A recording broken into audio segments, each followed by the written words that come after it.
அனைவருக்கும் வணக்கம். ஃபேஸ்புக்கில் இந்த கண்டென்ட்டாக இது என்ன சொல்லுவீங்க, ஒரு மீம்ஸு.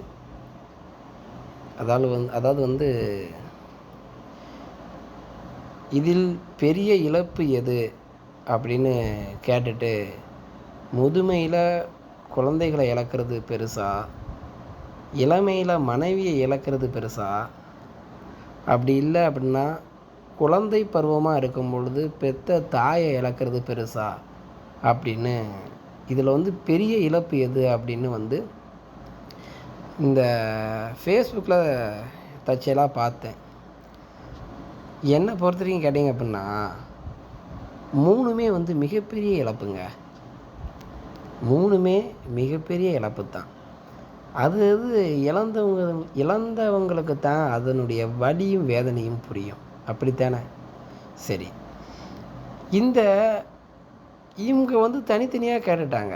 இப்போ நம்ம இதை ஜாதக ரிலேட்டடாக எங்கே கொண்டு வரோம் எப்படிங்கிறத உங்களுக்கு நான் சொல்கிறேன் பாருங்கள். சரி, இதில் இன்னொரு விதியை நான் சொல்லுதேன். குழந்தையில தாயை இழந்தவங்களும் நம்ம பார்த்துருப்போம். அது ஏகப்பட்டவர் இருக்காங்க என்ன.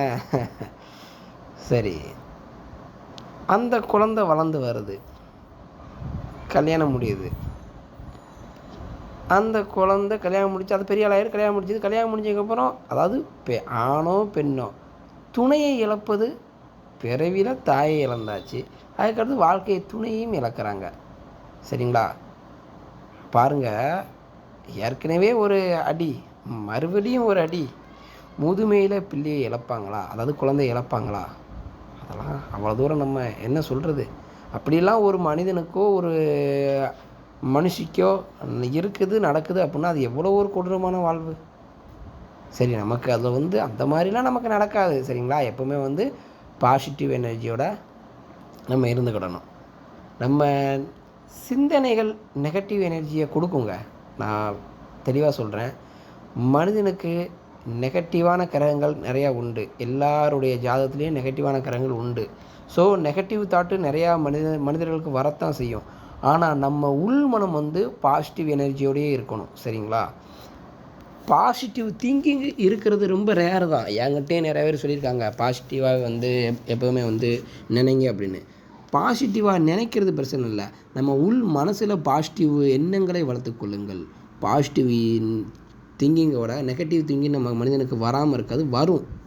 வரட்டும், ஒன்றும் பிரச்சனை இல்லை. நெகட்டிவ் திங்கிங் வருதா நினச்சிக்கோங்க அப்படிங்கிற. ஆனால் பாசிட்டிவான எண்ணங்களை மனதில் வளர்த்து கொள்ளுங்கள். சரி, ஓகே. இப்போ குழந்தையில் தாயை இழக்கணும் அப்படின்னா, அந்த ஜாதகருக்கு, தாயை இழந்திருக்கக்கூடிய ஜாதகருக்கு எப்படி ஜாதகம் இருக்குது அப்படின்னா, ஒரு சின்ன விதி சொல்கிறேன் பாருங்கள்.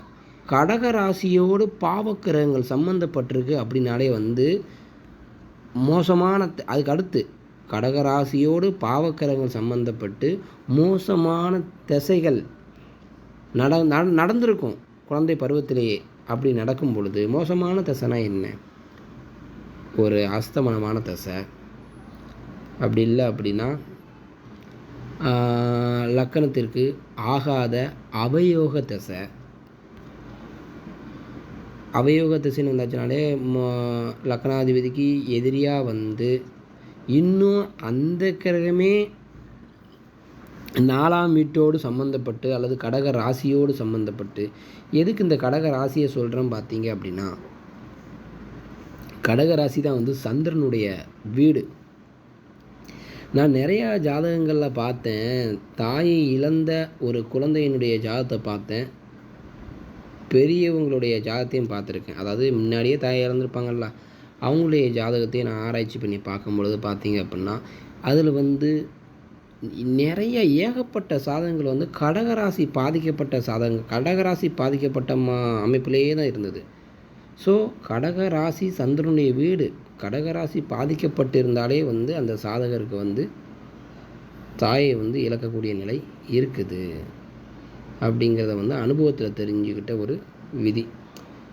சரி, கடகராசி பாதிக்கப்பட்டு சந்திரன் நல்லா இருக்கிறாருன்னு வைங்க. கடகம் பாதிக்கப்பட்டு சந்திரன் பலமாக இருக்கிறார். நிறையாவது நீங்கள் அந்த அப்படி ஒரு விதியை பார்க்கலாம். கடகராசியை சனி பார்க்காரு, கடகராசியில் நீச செவ்வாய் இருக்கிறாரு, ஆனால் கடகராசிக்கு அதிபதினு சொல்லக்கூடிய சந்திரன் உச்சத்தில் இருக்காரு அப்படின்னு. அப்படி இருக்குன்னு வைங்களேன், அவங்களுக்கு வந்து சித்தின்ற ஒருத்தர், அதாவது அவருடைய அந்த ஜாதகருடைய தந்தை 2வது திருமணம் முடித்து அந்த குழந்தைக்கு, அந்த ஜாதகருக்கு வந்து சித்தின்ற வந்து ஒரு மாற்றாந்தாய் இருப்பாங்க.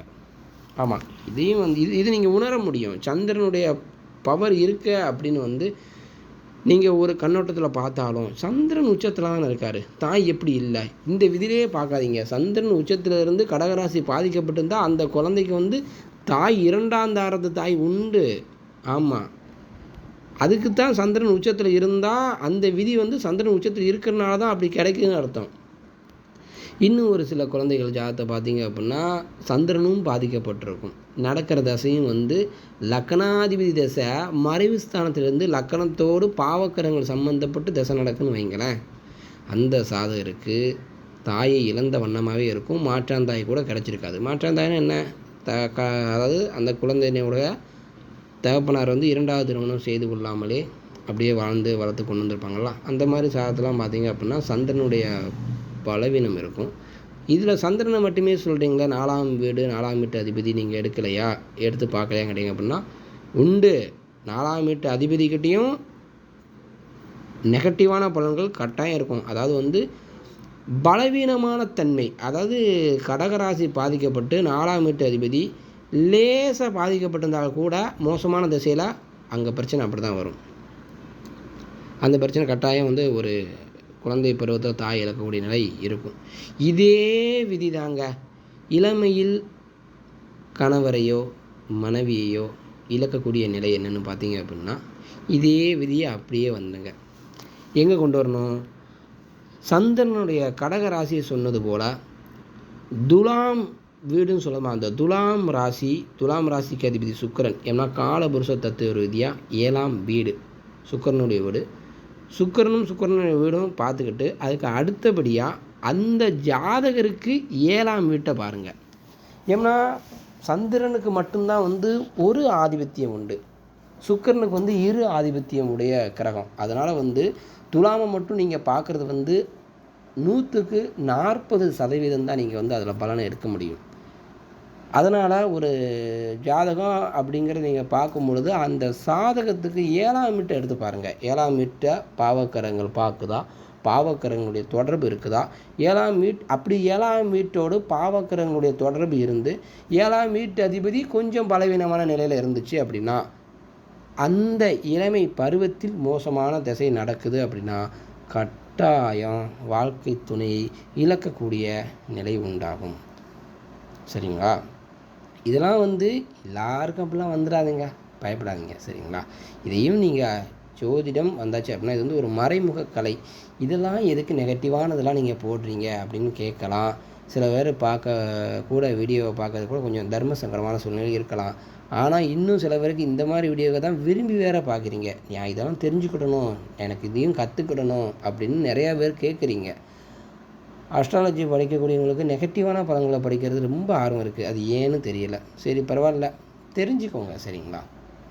அதுக்கடுத்து முதுமையில் குழந்தையை இழப்பது. சரிங்க, அதுவும் வந்து என்னென்னு பார்த்தீங்க அப்படின்னா இதுவும் நான் பார்த்துருக்கேங்க. ஐயோ கண்கூட மச்சான், அந்த ஃபீல்டில் இருக்கிறதுனால எல்லா சாதகத்தையுமே பார்த்தாச்சு. முதுமையில் குழந்தை இழப்பதெல்லாம் வந்து அவங்களுக்கு வந்து அப்படியே அதோடு அவங்க வந்து உயிரோடு இருந்து மரணித்து போகிறார்கள் பெற்றோர்கள். அதுதான் உண்மை. முதுமையில் குழந்தையை இழக்கும் பொழுது உயிருடன் இருந்தே மரணித்து போகிறார்கள் பெற்றோர்கள். அனுபவத்தில் பார்த்துட்டேன். அப்போது எந்த ஒரு ஜாதகம் இருந்தாலும் சரி, 5ஆம் வீடு பாதிக்கப்பட்டு 5ஆம் வீட்டு அதிபதி பாதிக்கப்பட்டு, ஏன்னா இந்த இடத்துலையும் நான் குருவோட வீடை மட்டும் தனித்து சொல்ல விரும்பலை. ஏன்னா குருவோட வீடு 2 வீடு உண்டு, ஆண் வீடு பெண் வீடு, தனுசு மீனம் அப்படி 2 உண்டு. இங்கே இந்த இடத்துல எடுத்துக்கிட்டாலும் காலபுருஷ தத்துவ ரீதி அது 9ஆம் வீடாக வரும், 12ஆம் வீடாக வரும். 5ஆம் வீடு வந்துட்டால் சூரியனுடைய சிம்ம வீடு வரும். சூரியனுடைய சிம்ம வீடு தகப்பனாருடைய வர்க்கத்தை பார்க்குறதுக்கு, அரசு வேலையை பார்க்குறதுக்கு அது அப்படி எடுத்துக்கிடணும். ஆனால் முதுமையில் குழந்தையை இழக்கக்கூடிய அந்த கிரகநிலைக்கு வந்து அந்த ஜாதகருடைய லக்கணத்துக்கு 5ஆம் வீட்டையும் 5ஆம் வீட்டு அதிபதியும் எப்படி இருக்காருன்னு பாருங்கள். அதே மாதிரி முதுமை பருவத்தில் வேறு என்ன இவங்களுக்கு கேட்க வந்துட போகிறாங்க அப்படின்னு நினச்சிடாங்க. முதுமை பருவத்தில் இந்த மாதிரி இழப்புகள்லாம் வராமல் இருக்கணும் அப்படின்னு நம்ம இறைவனை வேண்டிக்கிறது தான் நல்லது. அப்போது முதுமை பருவத்தில் இந்த மாதிரி இழப்புகள் வருது அப்படின்னா அந்த ஜாதகருக்கு 5ஆம் இடம் பாதிக்கப்பட்டிருக்கும். சில பேருக்கு அதுதான் சொல்கிறவன் புத்திரதோஷம் அப்படிங்கிறது நீங்கள் எனக்கு புத்திரதோஷம்னு ஒரு ஜோசியர் சொன்னார், ஆனால் எனக்கு குழந்தையெல்லாம் நல்லா தான் இருக்குது அப்படின்னு ஒரு சிலர் சொல்லுவாங்க. புத்திரதோஷம் அப்படிங்கிறது 10% இருக்கா, 20% இருக்கா, அல்லது 30, 40, 50, 60, 70, 80, 90, 100, 100% புத்திரதோஷம் உள்ள ஜாதகம் குழந்தையும் இருக்காது.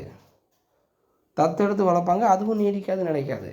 சரி, தத்தெடுக்கக்கூடிய கிரக நிலைகள் இருந்தால் தான் அதுவும் கிடைக்கும். சரிங்களா, எல்லாமே கிரக நிலைகள் தான்.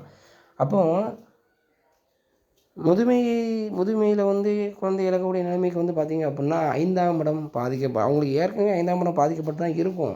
ஆனால் அந்த நேரங்கள் வரும்பொழுது தானே அது நடக்கும். அதுதானே நான் அடிக்கடி சொல்கிறேன், நடக்கக்கூடிய சம்பவங்களை சுட்டி காட்டக்கூடிய கிரகம் தசா விபத்தி அப்படின்னு. அதே மாதிரி இழக்கிறாங்க அப்படின்னா அந்த குழந்தைக்கு அதுக்கு தகுந்த மாதிரி அற்பாயில் உள்ள ஜாதகமாக இருக்கும். இவங்களுக்கு அந்த தசாபத்தி வரும்போது அப்படி இழப்புகள் ஏற்படும். சரிங்களா, அதனால் எப்போ எந்த சம்பவம் நடக்கும் அப்படிங்கிறதுக்கு நடக்கக்கூடிய திசையும் அந்த தசநாதன் சார ரீதியிலாவது அந்த ஆதிபத்திய தொடர்பை பெற்றிருப்பார் அப்படிங்கிறது நீங்கள் தெரிஞ்சுக்கோங்க.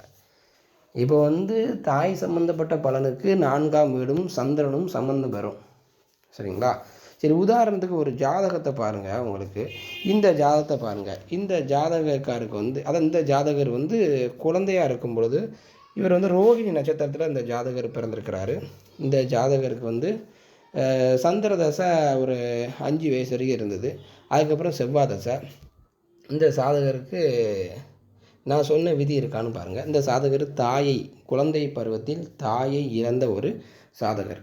அப்போ இந்த ஜாதகருக்கு லக்கணம் கன்னி லக்கணம், 4ஆம் வீட்டு அதிபதி 12ல் மறைஞ்சி இந்த லக்கணத்திற்கு ஆகாத 8ஆம் வீட்டு அதிபதினு சொல்லக்கூடிய செவ்வாயினுடைய பார்வையில் இருக்கிறாரு.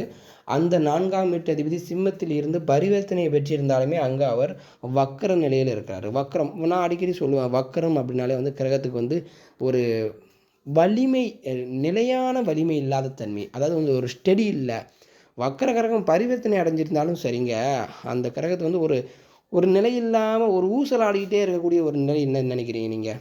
ஒரு இடத்துல நீங்கள் உட்காரணும், ஸ்டெடியாக உட்காரணும். பஸ்ஸில் போயிட்டுருக்கீங்க, பஸ்ஸில் போயிட்டுருக்கும்போது உள்ள சீட்டு இருக்குது, ஆனால் உட்காந்து தான் இருக்கிறீங்க. ஆனால் அந்த சீட்டு கொஞ்சம் நம்ம ஒரு பஸ்ஸில் எப்படி இருக்கும், கிழிஞ்சிருக்கும். கொஞ்சம் நல்லா உட்காந்தா டபக்குன்னு நம்ம கீழானிக்கு போயிடுவோம். அதனால் கொஞ்சம் மின்னியில் உட்காந்துக்கிடுவோம் அப்படின்னு கொஞ்சம் ஒரு ஓரமாக தள்ளி ஒதுங்கி உட்காந்துக்கிறது வச்சுக்கிறது அப்படிலாம் இருக்கீங்கன்னு வைங்களேன். ஒரு ஸ்டெடி இல்லாமல் இருக்கீங்களா, அந்த நேரத்தில் ஒரு ஸ்பீடு பிரேக்கர் வருது, அப்போ டபார்னு ஏறி குதிக்க நம்ம என்ன செய்வோம், டபக்குன்னு கீழே விழுந்துடும். பார்த்தீங்களா, அதுதாங்க அந்த வக்கரத்துக்கு ஒரு ஸ்டெடி இல்லாத நிலைமையில் தான். வக்கரம்னாலே அந்த கிரகங்கள் அப்படி இருக்குன்னு தான் அர்த்தம். அப்போ இந்த ஜாதகம் வேலன் வக்கரத்தில் இருக்கார். அவர் 4ஆம் வீட்டு அதிபதி ஆயிடுச்சா. சனி லக்கண சுபராகவே இருந்தாலுமே கடகராசியோடு பாவக்கிரகங்கள் சம்மந்தப்படுவது நெகட்டிவான பலனை தான் கொடுக்குது. இந்த ஜாதகத்தில் சனி நேர் 7ஆம் பார்வையாக கடகராசியை பார்க்காரு. கடகராசியில் இன்னும் ஒரு சில பேர் எக்ஸ்ட்ரா கணிப்புக்கு மாந்தி எடுத்துக்கலாம். கடகராசியில் மாந்தி இருக்கிறாரு, ரைட்டு. நீங்கள் நான் அப்போ சொன்னது போல தான் இந்த சாதகத்தில் சந்திரன் உச்சத்தில் தானே இருக்கார், வளர்விரை சந்திரனாக தானே இருக்கார். அப்புறம் என்ன அப்படின்னு கேட்டிங்கன்னா, ஆமாம், அந்த சாதகருக்கு மாற்றம் தாய் அப்படின்ற அமைப்பில் இன்னொருத்தர் அம்மாவாக இருந்தாங்க. அதாவது இந்த ஜாதகருடைய தந்தை 2வது திருமணம் முடித்து இந்த ஜாதகருக்கு அம்மா இல்லை அப்படின்ற வார்த்தை இல்லாமல் இருக்காங்க அப்படின்ற மாதிரி. இந்த சந்திரனுடைய உச்சத்தில் சந்திரன் இருந்தாங்களா, அதனால் அந்த பலன் நடந்தது, கிடைத்தது. இன்னும் சொல்லப்போனால் இந்த ஜாதகருக்கு சந்திர தசை முடிஞ்சு செவ்வாய் தசை பாருங்கள். குரு பார்வையில் இருந்தாலுமே செவ்வாய் எப்படி பலனை கொடுத்துருக்குது, அதாவது மேலோட்டமாக பார்க்கும் பொழுது எல்லாமே நல்லதாக தான் தெரியும். அந்த தனிப்பட்ட சாதகர்கிட்ட கேட்கும்போது இந்த வயசில் எப்படி இருந்தீங்க அப்படின்னா, அம்மா இல்லை, சித்தியோட சித்தி கொடுமையை அனுபவித்தேன் அப்படிலாம் சொல்லுவாங்க சில பேர் வெளியில் சொல்லாமலே நல்லா தான் சொல்லிட்டே போயிட்டே இருப்பாங்க. ஆனால் உள் வழிகளை அவங்க வெளியில் ஷேர் பண்ணிக்கிற மாட்டாங்க. இந்த சாதகருக்கு அதுதான் நடந்திருக்கும். 3 8 கூடிய அஷ்டமாதிபதி. சரிங்களா, அஷ்டமாதிபதி 6ல் போனதுனால சித்தி குடும்பம் வந்து ரணமாக இருந்திருக்காது. அதாவது சொல்லும்பா இப்போ தான் சொன்னேன், குழந்தை புத்திர தோஷத்துக்கு வந்து எந்த சதவீதம் அப்படின்னு. அதே மாதிரி ஒரு காயம் படுது அப்படின்னா, உள்காயம், ஊமக்காயம், ரத்த காயம், வன்மமான காயம் எப்படி இருக்குது? அதே மாதிரி ஒருத்தர்கிட்ட நம்ம வந்து சண்டை போடுறோம் அப்படின்னா, எப்படி வாய் சண்டை போடுறோமா? இல்ல வந்து ஊமையா இருந்தே சித்திரவதை பண்ணுறோமா? இப்படிலாம் இருக்குது பார்த்தீங்களா? அப்போ இந்த செவ்வாய் 6ல போனது ஒரு வகையில நல்லது தான். லக்னாதிபதி கூடியிருக்கிறது ஒரு வகையில பாசிட்டிவான அமைப்பில் இருந்தனால, சேதாரம் இல்லாம அப்படியே லைஃபு ஸ்மூத்தா கடந்து வந்திருப்பாங்க. சரிங்களா? இப்படித்தான் இதே விதிய இப்போ சொன்ன இந்த விதிய வந்து அப்படியே 7ஆம் வீட்டு அதிபதிக்கும், 7ஆம் வீட்டோடையும் பொருத்தி பார்த்துக்கோங்க. நடக்கிற தசை ரொம்ப இம்பார்ட்டன்ட். சரிங்களா? அதான் இதிலிருந்து எப்படி எந்த தசாபுத்தியில என்னென்ன நடக்கும் அப்படிங்கிறது வந்து நான் உங்களுக்கு இந்த வீடியோல ஓரளவுக்கு சொல்லியிருக்கிறேன். ஜாதகம் படித்து வரக்கூடிய இளைஞர்களுக்கு நல்ல ஒரு என்னுடைய வீடியோ பயனுள்ளதாக இருக்கும் அப்படிங்கிறத நினைக்கிறேன். நன்றி. வாழ்க வளமுடன். அடுத்த வீடியோவில் ஜோதிட ரீதியான வேறு சில பலன்களோடு உங்களை நான் சந்திக்கிறேன். வணக்கம்.